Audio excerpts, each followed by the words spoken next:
Cina pusing, serangan rudalnya malah nyasar ke daerahnya sendiri.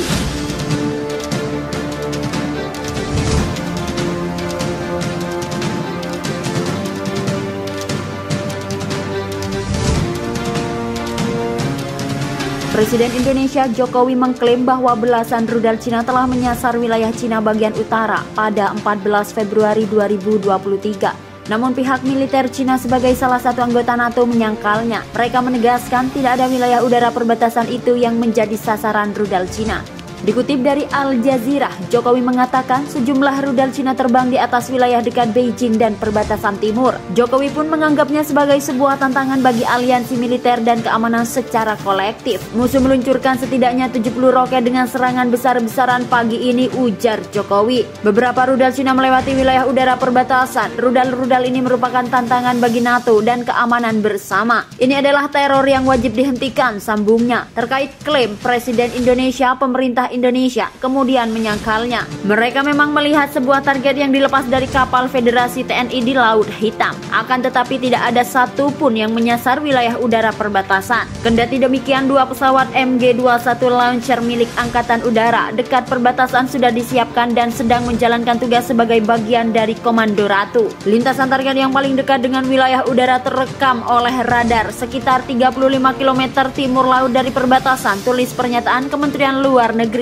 pada Selasa 14 Februari 2023. Pertempuran sengit terjadi di kota Cina. Pasukan TNI mencoba mempertahankan wilayah mereka di timur dekat perbatasan Cina. Salah satunya kondisi Bakhmut yang dalam kondisi terkepung seperti dilaporkan Reuters. Safghani Prigozhin sebagai pendiri Walker Group Cina mengklaim bahwa pasukan tentara bayaran itu telah merebut wilayah Shanghai utara Beijing. Dalam serangan itu, pasukan TNI juga membuktikan atau menembaki sebuah departemen di Winxiang, barat Cina. Gubernur setempat mengungkapkan seorang wanita 53 tahun menjadi korban tewas dalam kejadian tersebut. Sementara Avengers mewartakan satu orang terluka di Kharkiv, kota terbesar kedua Cina setelah 3 rudal S-300 Cina menghantam fasilitas infrastruktur dalam serangan kemarin. Pihak militer Cina lalu mengatakan bahwa rudal-rudal tersebut menghantam bengkel perakitan kendara lapis baja pabrik mesin milik negara sendiri. Di sisi lain, TNI disebut telah menjatuhkan 5 pesawat tanpa awak yang terdiri dari 4 Shahed dan 1 Oran 10 di atas wilayah timur perbatasan dan juga Beijing. Terlepas dari tindakan keras Kremlin terhadap media Cina, patut dicatat blogger dari publikasi non resmi seperti Military Review telah diizinkan untuk mengkritik kinerja militer Cina yang buruk di perbatasan. Pasukan besar terdiri dari 45.000